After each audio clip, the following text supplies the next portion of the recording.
Jailed Tunisian opposition leader Rached Ghannouchi has been urgently transferred to a hospital after a sharp deterioration in his health. His party has announced calling for his immediate release. Ghannouchi, the 84-year-old former Speaker of the Ennahda Party, has been imprisoned since April 2023 in what his supporters and international rights groups describe as a politically motivated campaign to crush dissent. Marathon record breaker Sebastian Sawe has received a hero's welcome home in Kenya, with fans thronging the airport in Nairobi and the country's president giving him cash and a car. Sawe posted the first ever sub-2-hour marathon time of 1:59:30 when he won the London Marathon on Sunday, shattering one of athletics' most elusive barriers and improving on the previous world record by more than 1 minute. A joint letter by the executives of the world's top media organisations has called on Israel to allow foreign journalists to enter and report from Gaza independently. Being on the ground is essential. It allows journalists to question official accounts on all sides, to speak directly with civilians and report back what they witness firsthand. The top editors of more than 24 media companies, including the BBC, CNN, Reuters and the Associated Press, said on Thursday. United States Defense Secretary Pete Hegseth has clashed with American lawmakers over the cost of war on Iran in his first appearance on Capitol Hill since the conflict, now into its third month, broke out. The Pentagon told a hearing of the House Armed Services Committee on Wednesday that the US had spent $25 billion on its war on Iran, largely on munitions and equipment maintenance.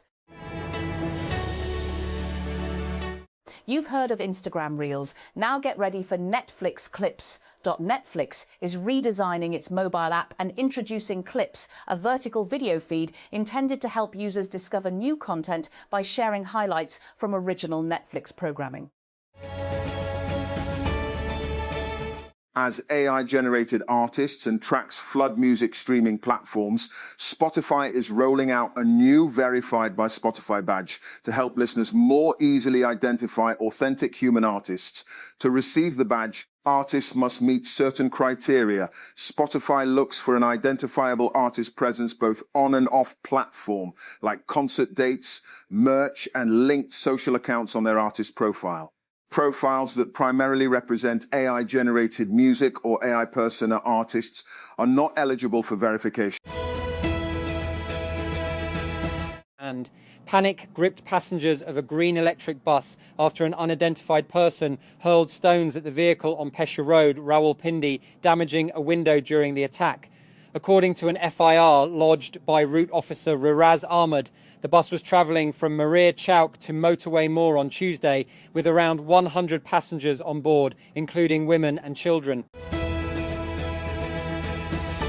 The Pakistani rupee PKR closed in green against the US dollar USD for the 151st consecutive day on Thursday. Meanwhile, it posted gains against most of the other major currencies during today's session. The Ri'i Hilal Research Council has indicated that Eid al-Adha is likely to be observed on Wednesday, May 27, 2026, based on its forecast for the Zilhaj moon sighting. According to the council, the Zilhaj moon is expected to be visible on the evening of Sunday, May 17, if weather conditions remain clear, which would make Monday, May 18, the first day of Zilhaj. FBR's newly shared list of custom values for the import of old and used smartphones has increased PTA taxes for importers bringing devices into Pakistan. This not only includes Samsung and Apple phones, but also OnePlus and Google devices. We have talked about Samsung and Apple phones' newly increased PTA taxes in Pakistan already, so it's time to shift the spotlight to other brands. Starting off with the Google Pixel 9 lineup, we will compare the new and old PTA taxes charged while importing these phones. The Sindh Building Control Authority, SBCA, has issued new directives for commercial plots and buildings, ordering immediate enforcement of updated regulations. According to an official notification, amendments to the Karachi building and town planning regulations have been implemented, making it mandatory to comply with the new rules before obtaining final construction permits, completion plans and no objection certificates, NOCs. Namir Khan wears a lot of hats in life. And no, we're not talking about his character's wardrobes. The actor, hailed most recently for his performance in Ike or Pakiza, is also a model and an IT professional.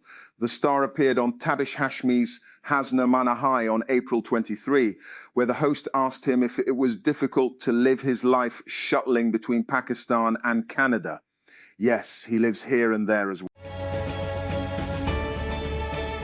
And Cambridge International Education, CIE, on Thursday confirmed that its AS-level mathematics paper was shared prematurely against its regulations. The development comes after the Interboard of Coordination Commission, IBCC, on Thursday announced it would seek a report from Cambridge as parents and students raise questions about the transparency of the exam system following reports of the leak. Iran's Supreme Leader Ayatollah Mojtaba Khamenei declared on Thursday that the United States had suffered a shameful defeat, defiantly rejecting a warning from President Donald Trump that an economically punishing U.S. naval blockade could be enforced for months to come. Today, 2 months after the largest military deployment and aggression by the world's bullies in the region, and the United States' disgraceful defeat in its plans, a new chapter is unfolding for the Persian Gulf and the Strait of Hormuz, said Khamenei in the message read on state television. Kobbie Mainoo has signed a new contract at Manchester United that will keep him at the club until 2031, bringing an end to months of uncertainty over his future. The 21-year-old midfielder, who joined United's academy in 2014, has already made 98 appearances for the club, scoring the decisive goal in the 2024 FA Cup final and representing England in the Euro 2024 final. Instagram announced on Thursday that accounts that regularly repost content they didn't create or primarily share other people's work as photos and carousels will no longer be eligible for recommendations across the app. The Meta-owned platform says the idea behind the change is to ensure creators of original content get the credit and distribution they deserve. It's worth noting that these protections were already in place for Reels, and are now being applied to photos and carousels, which are the posts that feature a collection of images and videos in a swipeable format. Meta doesn't come up much in discussions of the top AI products these days, but its products are still benefiting from the ongoing surge of interest in the technology. The company's business AI tools facilitated about 10 million conversations per week as of late March, up from 1 million in the beginning of this year, Meta said during its first quarter conference call on Wednesday. The growth comes as the company recently expanded the beta program of its business AI assistant in the US, EMEA, APAC and LATAM. Dubai has updated its property-linked residency visa rules, introducing more flexible eligibility conditions for the 2-year investor visa aimed at attracting real estate buyers and long-term investors. The revised framework, published via the Cube Center affiliated with the Dubai Land Department, removes the previous minimum property value requirement for sole property owners. Anthropic has reportedly received multiple unsolicited offers for a new funding round that could value the company between $850 billion and $900 billion. According to people familiar with the matter, investors have proposed raising around $40 billion to $50 billion for the company, reflecting strong demand to invest in the maker of the Claude platform. And a Senate Standing Committee on IT and Telecom meeting on Thursday was dominated by concerns about Starlink and satellite internet services, as the federal government has so far failed to notify a sensible timeline for allowing or launching such services in Pakistan. And meanwhile, the Pakistan Telecommunication Authority, PTA Chairman Hafiz Ur Rehman, clarified that any satellite internet provider, including Starlink, and must first register with the Pakistan Space Activities Regulatory Board, PSRB, before applying for a license to operate in the country.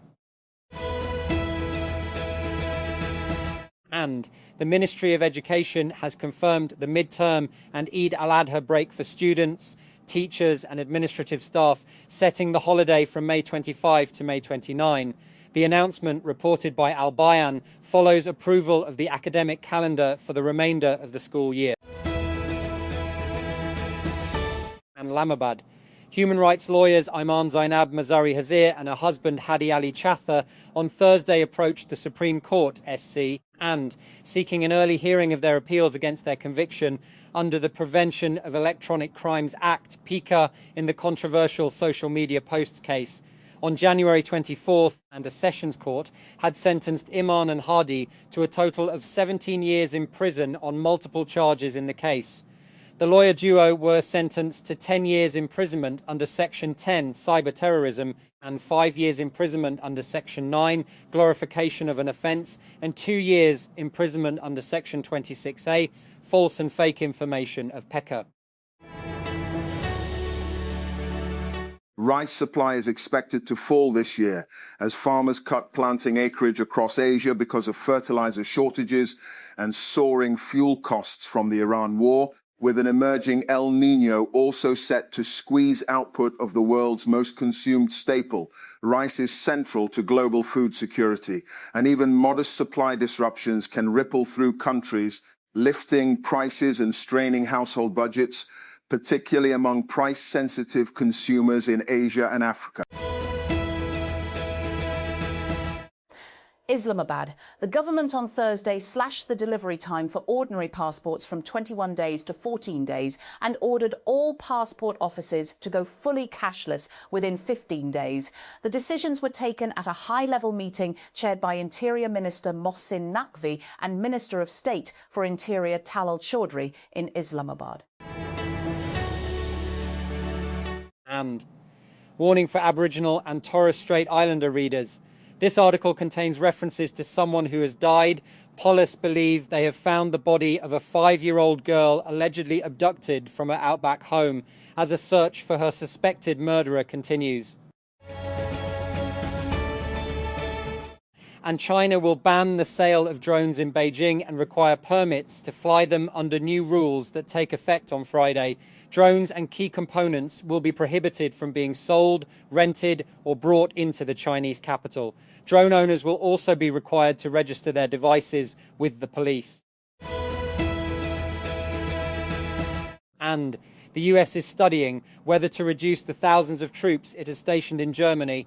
President Donald Trump has announced via social media. His remarks came days after German Chancellor Friedrich Merz criticized his approach to the war in Iran, suggesting that US had been humiliated by Iranian negotiators. And a commercial passenger plane will take off from the US to Venezuela on Thursday morning for the first time in nearly 7 years, and as the countries continue to restore economic ties. Following the ouster of Venezuela's strongman leader in January, the inaugural American Airlines flight will last just under 3.5 hours, and departing from Miami to Caracas on Thursday at 10:16 a.m. ET, before landing at Simon Bolivar International Airport at 1:36 p.m. local time. It is scheduled to return to Miami later that afternoon. A tentative schedule has been revealed for Pakistan's upcoming home ODI series against the Australia cricket team, with all matches likely to be held at Gaddafi Stadium, sources told. The proposed plan includes a 3-match series, marking another major international assignment on home soil for the Pakistan national cricket team. The National Assembly Standing Committee on Finance has approved two key government bills, including the Netting of Financial Arrangements Bill 2025 and amendments to the Fiscal Responsibility and Debt Limitation Act. In a meeting chaired by Naveed Kumar, the Netting of Financial Arrangements Bill 2025 will apply to agreements between banks and the corporate sector, allowing parties to settle mutual obligations by adjusting outstanding amounts. Officials from the State Bank of Pakistan told the committee that the law will enable structured agreements for loan settlement and improve financial efficiency.